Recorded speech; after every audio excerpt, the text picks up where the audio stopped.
இது 3, இது 5 லீவ்ஸ் மாதிரி, இது 7 லீவ்ஸ் மாதிரி வரும். இதை விட பெரிய பெரிய சைஸஸில் பண்ணியிருக்கேன். நான் இந்த கோடு போட்டு காமிக்கலை, ஏன்னா இப்போ உங்களுக்கு தெரிஞ்சிருக்கும். உங்களுக்கு தெரியறதுக்காக தான் நான் கோடு போட்டு காமிச்சேன். இப்போ கோடு போட தேவையில்லை, ஏன்னா உங்களுக்கு இப்போ வந்து புரிஞ்சிருக்கும். ஸோ நான் கோடு போடல, ஆனால் அந்த இன்ச் வைஸை நான் புள்ளி மட்டும் வச்சுருக்கேன், ஏன்னா பர்ஃபெக்டாக டிஸ்டன்ஸ் கரெக்டாக வரணும்ல. இப்போ இங்கேருந்து ஸ்டார்ட் பண்ணலாம். த்ரெட்டை எடுத்தாச்சு. குட்டி லாக் ஸ்டிச் ஆப்போசிட் டைரக்ஷனில்.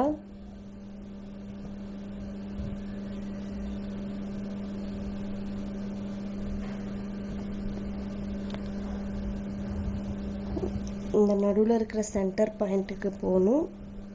ரெண்டுமே மீட் பண்ணுற அந்த சென்டர் பாயிண்ட்டுக்கு கரெக்டாக போய் த்ரெட்டை எடுக்கணும். அப்படியே திரும்பி எந்த ஒரு லாக்கும் போடக்கூடாது. இந்த நடுவில் சென்டர், நான் ஏன் இங்கே எந்த ஒரு லாக்கும் போடக்கூடாது சொல்கிறேன்னா, கொஞ்சம் லாக் போடாமல் நம்ம அப்படியே திரும்பி வரும்போது இந்த மாதிரி விரித்து விட்டால் அதோட பொசிஷன் அழகாக தெரியும். லாக் போட்டோம்னா கொஞ்சம் இங்கே டைட்னஸ் ஆகிடும். நம்ம அதை விரித்து விட ட்ரை பண்ணும்போது ஹெட் பார்ட் பட்டு நூல் வந்து கட் ஆகிடும். ஸோ இந்த ஃபர்ஸ்ட் இந்த சென்டர் இது போடும்போது நம்ம லாக் பண்ண தேவையில்லை. அப்படியே த்ரெடை திருப்பி கொண்டு வந்து நெக்ஸ்ட் டாட்டுக்கு போய் இது பண்ணும்போது அங்கே பாருங்கள் லாக் எவ்வளோ அழகாக விழுகுது. நின்றுச்சா? 2 பாயிண்ட் மீட் பண்ணுற அந்த இடத்துல லாக் கரெக்டாக விழுந்துடும். இப்போ நம்ம லாக் ஒரு குட்டி லாக் போட்டுக்கலாம். திருப்பி இந்த பக்கம் போய் குத்தி பாருங்கள், இழுக்க இழுக்க எப்படி கீழே இருக்கிறது டிகிரிஸ் ஆகுது. பட்டன் ஹோல் ஸ்டிச் இப்போ உங்களுக்கு நல்லாவே ப்ராக்டிஸ் ஆகிருக்கும். அதுக்கு தான் ஃபஸ்ட்டு பட்டன் ஹோல் ஸ்டிச்சில் டபுள் பட்டன் ஹோல் எல்லாமே உங்களுக்கு சொல்லி கொடுத்தது. எல்லா டைரக்ஷனில் வரணும்னு சொல்லி தான் சர்க்கிள் பட்டன் ஹோல் ஸ்டிச்சும் சொல்லி கொடுத்தது. ஸ்கேல் வச்சு ஷேப் அழகாக வரணும்னா நம்ம ஸ்கேல் வச்சு இன்ச்சு வச்சு பண்ணும்போது ஷேப் வந்து அழகாக வரும்.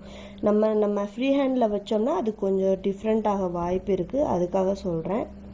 ஸ்கேல் வச்சு பண்ணுங்கள். என்னோடய வீடியோஸ் பார்க்குற வியூவர்ஸ்க்கு ரொம்ப நன்றி.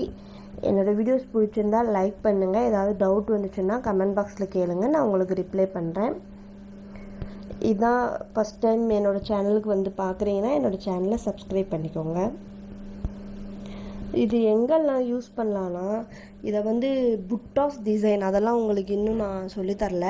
புட்டாஸ் டிசைனாக என்னென்னு தெரிஞ்சுக்கோங்க. ஒரு டிசைன் பண்ணிவிட்டு அங்கங்கே ப்ளவுஸில் வந்து இப்போ நம்ம நெக்கை வந்து இப்படி ட்ரா பண்ணிடுவோம், ஆனால் ப்ளவுஸ்க்கு பின்னாடி பேக் ஃப்ரீயாக இருக்கும்ல, அங்கே வந்து நம்ம அங்கங்கே போட்டு ஃபில் பண்ணுறது தான் புட்டாஸ் டிசைன். ஸோ இதை வந்து த்ரெட் ஒர்க் ப்ளவுஸ் போடுற இடத்துல நம்ம புட்டாஸ் டிசைனாக யூஸ் பண்ணலாம். இந்த விரிச்சு விட சொல்கிறேன்ல, இங்கே வந்து ஏதாவது ஒரு பீட் மாதிரி வச்சு அழகு கொடுக்கலாம். நம்மளோட க்ரியேட்டிவ் தான். ஸோ இதை புட்டாஸ் டிசைன் யூஸ் பண்ணலாம். குழந்தைங்களுக்கு பட்டுப்பாவடைக்கு நம்ம இப்போ ஆரி ஒர்க் டிசைன் போட்டோம்னா த்ரெட் ஒர்க்காக போடும்போது அங்கேயும் அங்கங்கே புட்டாஸ் டிசைன் மாதிரி ஃபுல்லாக நம்ம கொடுத்தோம்னா பார்க்கவே ரொம்ப அழகாக இருக்கும். இந்த ஃபர்ன் ஸ்டிச் இதை வச்சு டிசைனில் போடுறது நான் உங்களுக்கு நெக்ஸ்ட் கிளாஸில் இந்த ஃபர்ன் ஸ்டிச்சை அப்படியே எதுவுமே ஆட் பண்ணலை, ஜஸ்ட் இந்த ஃபர்ன் ஸ்டிச்சை போட்டு அதை ஒரு ஃப்ளவராக நான் உங்களுக்கு காமிக்கிறேன். ஃப்ளவர் பொசிஷனில் வேறு எந்த ஒரு இது இல்லாமல் இதை போட்டு அப்படியே இது ஒரு ஃப்ளவர் டிசைனாக எப்படி பண்ணலான்றது நான் நெக்ஸ்ட் கிளாஸில் உங்களுக்கு நான் அப்லோட் பண்ணுறேன்.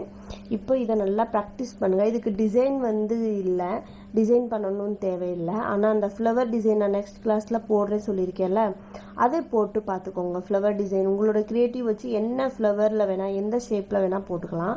நான் ஃபர்ஸ்ட் நார்மலாக அந்த ஃப்ளவர் டிசைன் வந்து உங்களுக்கு நான் நெக்ஸ்ட் கிளாஸில் போட்டு காமிக்கிறேன். ஃப்ளவர் டிசைனை நான் நல்லா போட்டு காமிக்கிறேன். அதை நீங்கள் ஒரு டிசைன் மாதிரி ஒரு 1 டைம் 2 டைம் போட்டு பழகிக்கோங்க. இது பார்க்கவே பாருங்கள், நான் எதுக்காக 3 டிஃப்ரெண்ட் சைஸில் சொல்லி கொடுத்தேன்னா உங்களுக்கு புரியணும். இப்போ நான் குட்டி சைஸில் மட்டும் சொல்லி தந்துடலாம், ஆனால் அந்த அளவு வைக்கிறது போக போக அந்த மாதிரி அளவு வைக்கிறது உங்களுக்கு புரியணும்ல, அதுக்காக தான் 3 டிஃப்ரெண்ட் சைஸாக சொல்லி கொடுத்தேன். உங்களுக்கு பார்க்கும்போதே ஒரு டிஃப்ரெண்ட்டாக அழகாக இருக்குது பாருங்கள். பண்ணிவிட்டு நடுவில் இருக்கிறத விரித்து விட்டிங்கன்னா அது ஒரு டிஃப்ரெண்ட்டாக இருக்கும்.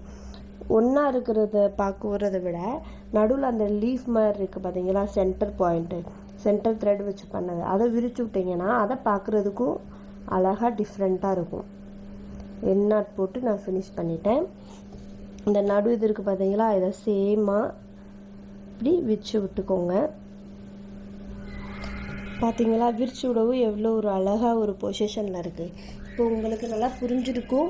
3 சைஸஸில் இது 3 லீஃப் மாதிரி, இது 5 லீஃப் மாதிரி, இது 7 லீஃப் மாதிரி. இதை நல்லா ப்ராக்டிஸ் பண்ணி பாருங்கள். இதை வச்சு ஒரு ஃப்ளவர் டிசைனை வந்து நான் உங்களுக்கு நெக்ஸ்ட் கிளாஸில் அப்லோட் பண்ணுறேன்.